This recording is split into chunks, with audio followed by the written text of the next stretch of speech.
ଆମେ ଆଜି ବିସ୍ତାରିତ ରୂପରେ କିପରି ସଂଖ୍ୟା ଗୁଡ଼ିକୁ ଲେଖନ୍ତି ସେ ବିଷୟରେ ଜାଣିବା। ଦେଖ, ଆମ ପାଖରେ ଗୋଟେ ପ୍ରଶ୍ନ ଅଛି।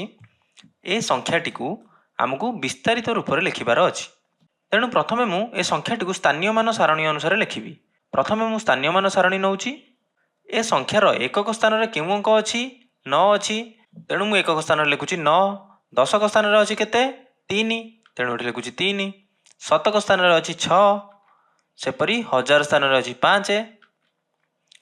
ଅୟୁତ ସ୍ଥାନରେ ଅଛି 0 ଏବଂ ଲକ୍ଷ ସ୍ଥାନରେ ଅଛି 1। ଏବେ ଏକକ ସ୍ଥାନରେ 9 ଅଛି, ଅର୍ଥାତ୍ 9ର ସ୍ଥାନୀୟ ମାନ କେତେ ହେବ? 9ଟି ଏକ, ତେଣୁ 9 ଗୁଣନ 1 ସମାନ 9।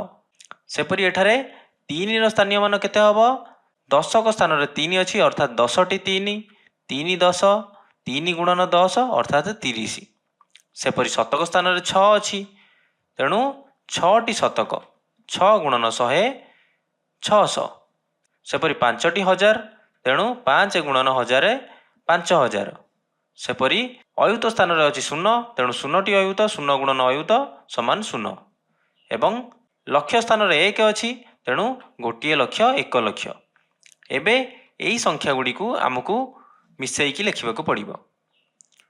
ତେଣୁ ଆମେ ଏହି ସଂଖ୍ୟାଟିକୁ ବିସ୍ତାରିତ ରୂପରେ ଲେଖିଲେ ପ୍ରଥମେ ଲେଖିବା 1ର ସ୍ଥାନୀୟ ମାନ 1 ଲକ୍ଷ ଯୁକ୍ତ 0ର ସ୍ଥାନୀୟ ମାନ 0, ତେଣୁ 0 ଯୁକ୍ତ 5ର ସ୍ଥାନୀୟ ମାନ 5000 ପାଇଛେ ଏଠି 5000 ଯୁକ୍ତ 6ର ସ୍ଥାନୀୟ ମାନ 600, ତେଣୁ 600 ଲେଖିଲି।